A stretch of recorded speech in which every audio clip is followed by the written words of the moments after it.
Oi, gente. Bom dia, boa tarde, boa noite. Eu não sei que hora que vocês vão estar vendo esse vídeo. Faz tempo que eu não gravo vídeo. Deus sabe por quê, né? E como que vocês estão? Espero que vocês estão todos na paz do Senhor Jesus, né? Que o Espírito Santo venha reinar em cada lar, cada coração, cada mente.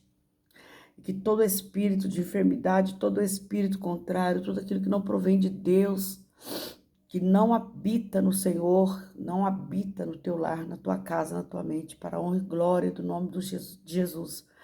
Porque pela graça e misericórdia estamos de pé hoje, né? Então nós temos que dar graças a Deus por estar de pé hoje, por poder estar vivendo mais um dia na presença do Senhor. Olha que céu lindo que está lá fora. Deus é lindo e maravilhoso. E o diabo não presta. Tem muito tempo já que eu não gravo vídeo devido aos uns problemas, às lutas que eu tô passando. Não que as lutas sejam maiores do que o meu Deus, não que as lutas sejam maiores do que minhas forças, mas é porque nós somos seres humanos, e nós ficamos baqueados sim. Que aquele que prega que não fica baqueado, aquele que prega que não fica desanimado, aquele que prega que nunca pensou em desistir, ele tá mentindo, porque nós somos seres humanos, estamos vivendo tempos difíceis, muitas guerras, muitas coisas acontecendo, muita pandemia, muita peste, muita fome, como se diz, é,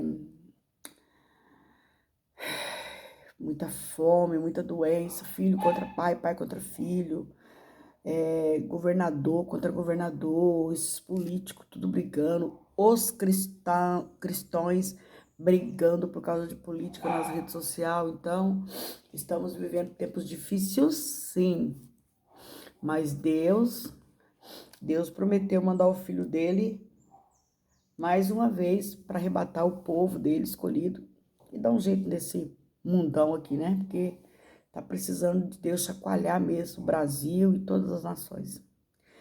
Mas hoje eu quero deixar para vocês aqui uma passagem na Bíblia que me chama muita atenção.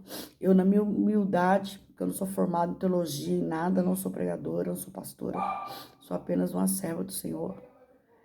E vou estar falando para vocês aqui, 2 Reis 20, que fala sobre Ezequias, né? A doença de Ezequias. Gente, antes de eu começar a falar a palavra, antes de ontem, para amanhecer ontem, era meia-noite e pouquinho, eu tava orando. Não orei muito não, orei pouquinho tempo. Eu tava muito cansada, porque eu olho o neto o dia inteiro e faço artesanato o dia todo. E o quarto tava escuro, porque eu gosto de orar no escuro. E eu sei que eu levantei da cama, levantei da beirada da cama, que eu tava orando, cheguei a deitar um pouquinho. Eu não sei se eu levantei para ver se a porta do quarto tava fechada, que eu não gosto que o cachorrinho entre no meu quarto. Menino, irmãos, mas foi um tombo.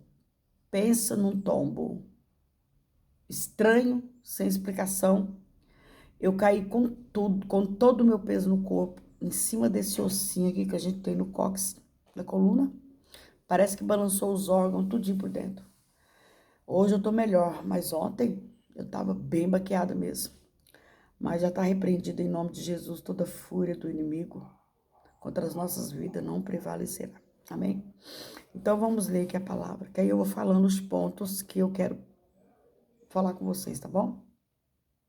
Ó, naquela época, Ezequias adoeceu e esteve à beira da morte. Primeiro vem a resposta de Deus pelo profeta Isaías. Ezequias clama a Deus, doença e cura de Ezequias. Naquela época, Ezequias adoeceu e estava à beira da morte. O profeta Isaías, filho de Amós, foi visitá-lo e lhe declarou: põe ordem em sua casa, porque não te recuperarás, mas vai encontrar a morte. O 2. Ao ouvir essas palavras, o rei virou o rosto para a parede e orou a Deus. Ah, Senhor, ó Deus, ó eterno Senhor, eu te suplico, Lembra-te desses momentos, de como tenho caminhado contigo em fidelidade, sinceridade, integridade de coração e de como tenho praticado o que é justo e correto diante de ti. E grande angústia tomou conta de Ezequias e o fez chorar copiosamente virado para a parede. Contudo, antes que o profeta saísse e se retirasse da cidade, quando atravessava o pátio, eis que lhe sobreveio a palavra do Senhor, dizendo: Volta e declara a Ezequias, príncipe do meu povo. Assim diz Deus, o Senhor, Deus de teu pai Davi: ouvi a tua oração, as tuas súplicas e vi tuas lágrimas. Eu te curarei. Depois de 3 dias subirá à casa do Senhor. Acrescentarei 15 anos à tua vida da terra e livrarei a ti e a esta cidade toda das mãos do rei da Síria. Protegerei esta cidade por amor à minha própria pessoa e por amor do meu servo Davi. Não era nem por causa de Ezequias. Disse mais Isaías ao rei: tomai uma pasta de figo e passai sobre a úlcera. Em seguida, um emplastro foi aplicado às feridas e ele ficou curado. Quando Isaías entregou esta mensagem a Ezequias, este lhe indagou: qual é o sinal de Deus que ele me curará e que depois de 3 dias conseguirei subir ao templo do Senhor? Ao que prontamente lhe assentou Isaías, pois, será o sinal de Deus, de que cumprirá o que prometeu.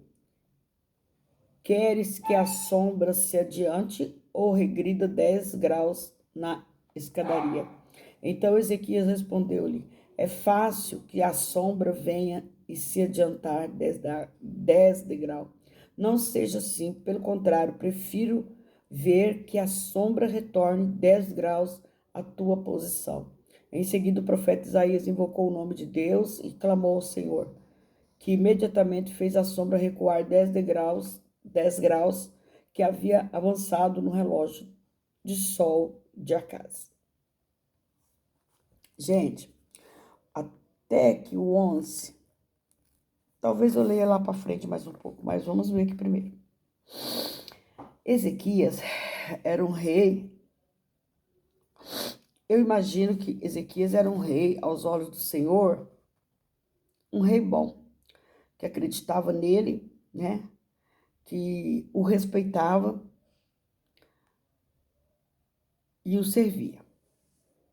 Mas uma doença, né? Uma doença veio sobre si e precisou que ele passasse por isso.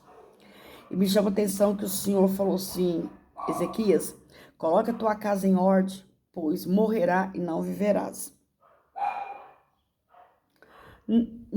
Hoje, trazendo para o dia de hoje, naquele tempo também, muitas pessoas hoje em dia pegam esse versículo e quando está pregando ou ensinando a palavra, fala com Ezequias, coloca a tua casa em ordem, porque não viverás e morrerás. Pensa que a casa em ordem é só o coração. É só se consertar no coração, se consertar com Deus, fazer um concerto com Deus, pedir perdão pelos pecados e começar a ir para o culto. Não, não é só isso. Deus disse, coloque tua casa em ordem. Deus já sabia de todas as coisas, como ele sabe hoje, né? Sobre os filhos de Ezequias, quem ia reinar no lugar de Ezequias, como que ele ia ser, como que ele ia agir, entendeu? Que Ezequias colocasse a casa dele em ordem, né? Colocasse os filhos dele sentados na mesa e explicasse e consertasse o lar dele, consertasse tudo que precisava ser consertado e deixar tudo certo para a hora que o Senhor viesse buscá-lo, né? Porque Deus sabia que o filho dele ia reinar no lugar dele. Trazendo para nós no dia de hoje, gente, consertar a tua casa é muita coisa. Sim, o coração também, né? Às vezes você tem que se consertar com alguém, consertar com teu esposo, consertar com teu filho, com a tua filha, com a tua cunhada, com teu cunhado, com a tua vizinha, com o teu pastor, com o irmão da igreja. Você tem que consertar as dívidas, A Bíblia do Senhor fala que aquele que deve é escravo.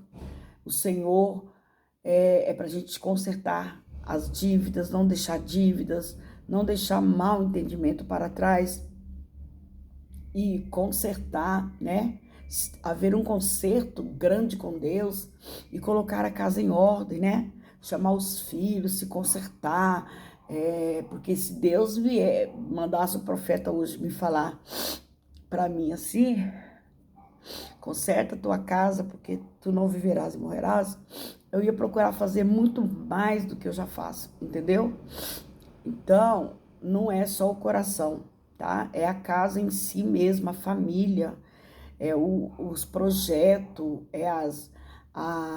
os bens materiais, o caminho do Senhor para os filhos, deixar tudo ali consertado, né? Diante de Deus, colocar tudo nas mãos do Senhor, orientar a esposa, né? Porque se Deus falou que vai levar, Deus vai levar primeiro o homem, não a mulher, né? Nesse caso. Então, gente, não é só coração não, viu? Não é só mudar de veste, parar de usar batom, parar de pintar cabelo, não é só isso não. Pode até ser também isso, mas eu me vejo assim e já ouvi muitos pregadores, homens de Deus, do cabelinho branco, pregando e falando que o conserto era com a casa dele também, né? Que ele tinha que chamar o filho dele, conversar com os filhos, que ia ficar no lugar dele e que era para continuar sendo como era, né? Não era para sair fora do conserto de Deus, debaixo das mãos do Senhor, né? Às vezes as pessoas pensam que é só o coração. Tô vendo aqui, ó, que lá no 19,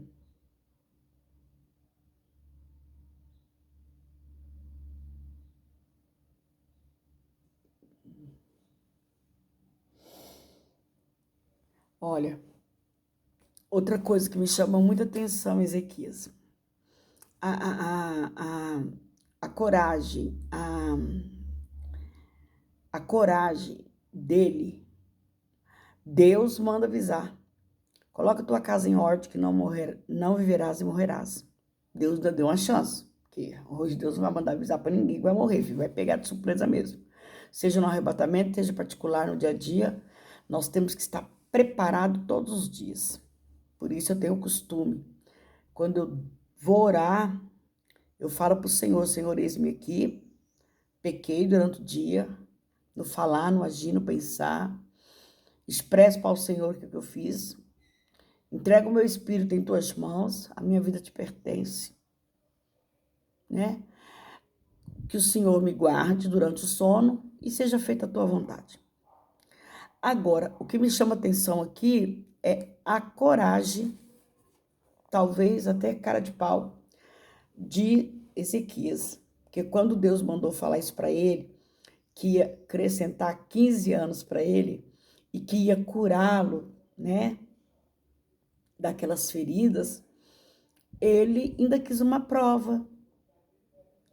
Ele quis que Deus provasse para ele que ia curar mesmo e que ele ia poder subir depois de 3 dias no templo. É Deus que tinha que pedir uma prova para ele, não era ele pedir para Deus. Mas ele foi audacioso. E muitas das vezes, ousadia chama a atenção do Senhor, viu? Muitas pessoas têm espírito de ousadia e não sabem, tá? De chegar para o outro e falar assim, você tá com meninice, você tá com brincadeira, isso não é de Deus, não provém de Deus, né? Procura se consertar. Então, ele teve o espírito de ousadia e pediu um sinal. Mas Deus é Deus e deu, né? Aí, depois, gente,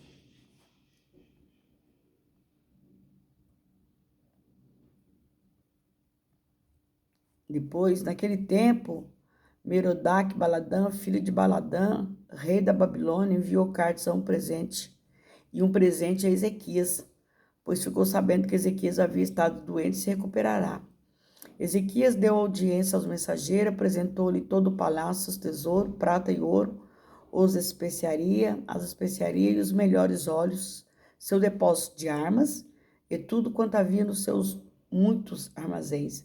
Não houve nada no seu palácio e em todo o seu reino de Ezequias que não lhe mostrasse com alegria.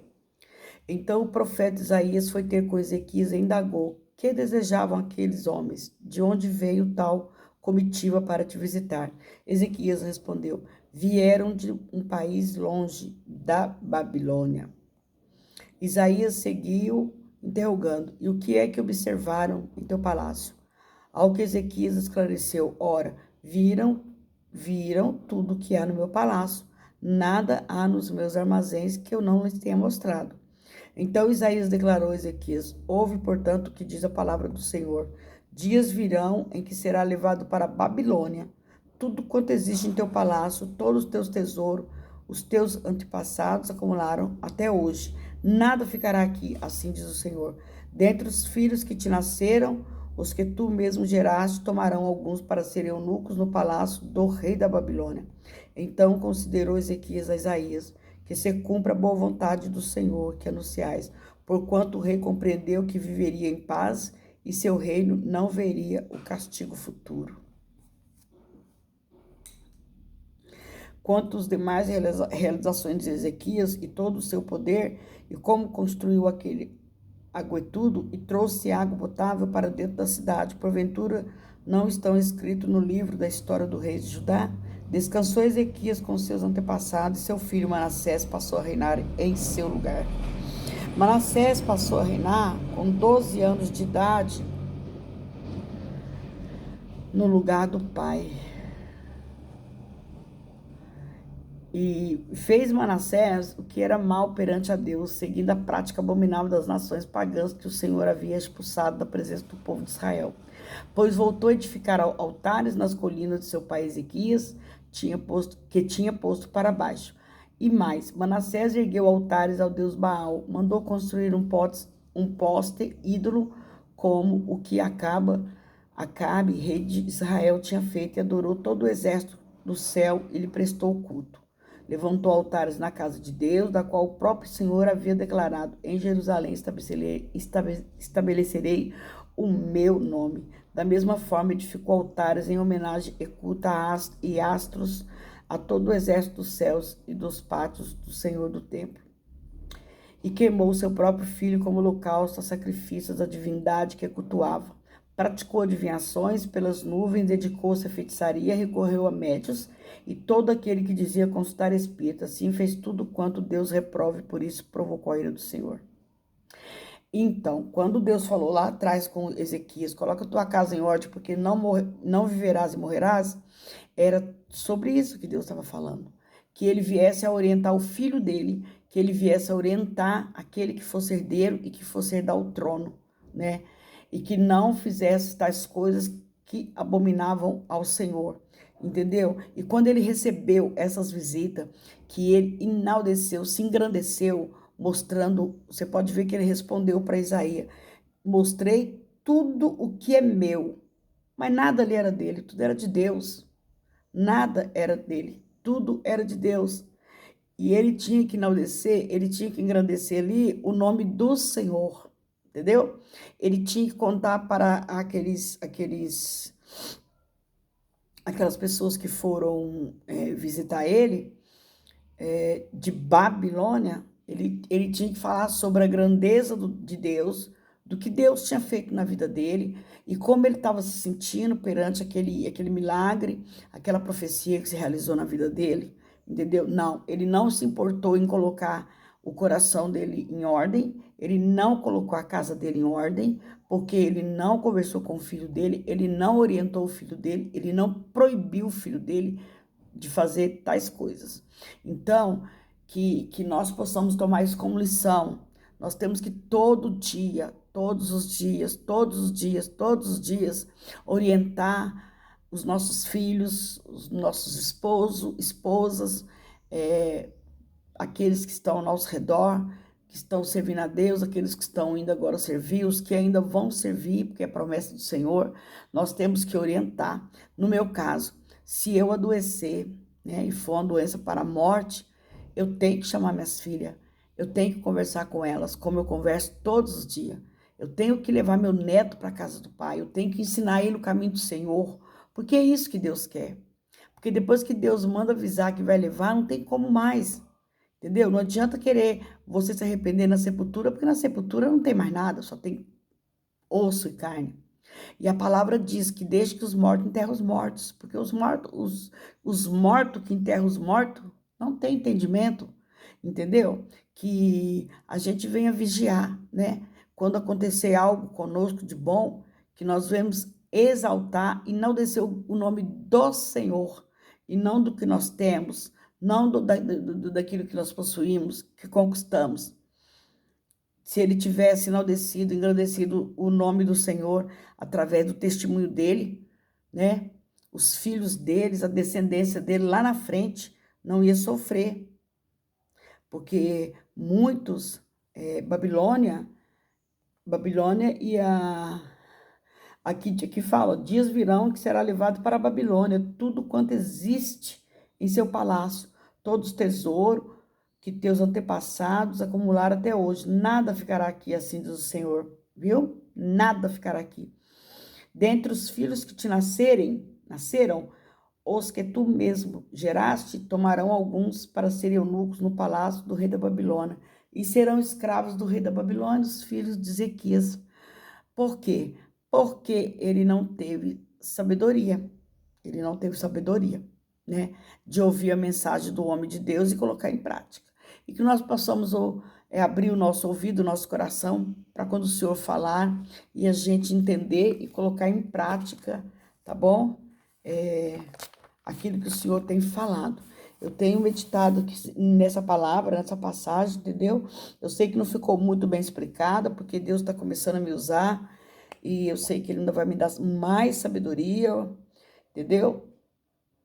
Aqui no final fala, Manassés ainda matou tantas pessoas inocentes que as ruas de Jerusalém ficaram alargadas de sangue. Além disso, ele cometeu o pecado de induzir o povo de Judá a adorar seus ídolos, praticando, portanto, o que é errado, o que definitivamente não agrada Deus, o Senhor Deus. Depois vai falar sobre a morte de Manassés.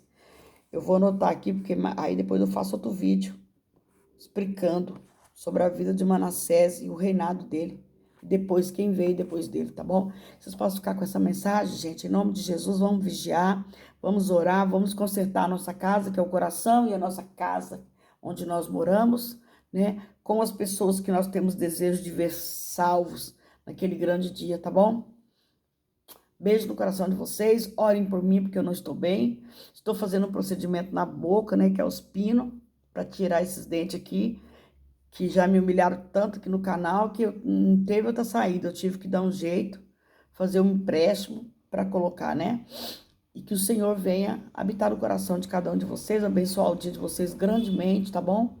Prosperar, curar, libertar, restaurar e repreender todo o mal na casa de vocês, no trabalho, na faculdade, aonde vocês colocar a planta dos pés de vocês, que vocês venham ser vitoriosos e que Deus venha ser com vocês em nome do Senhor Jesus, tá bom? Beijo no coração, até o próximo vídeo.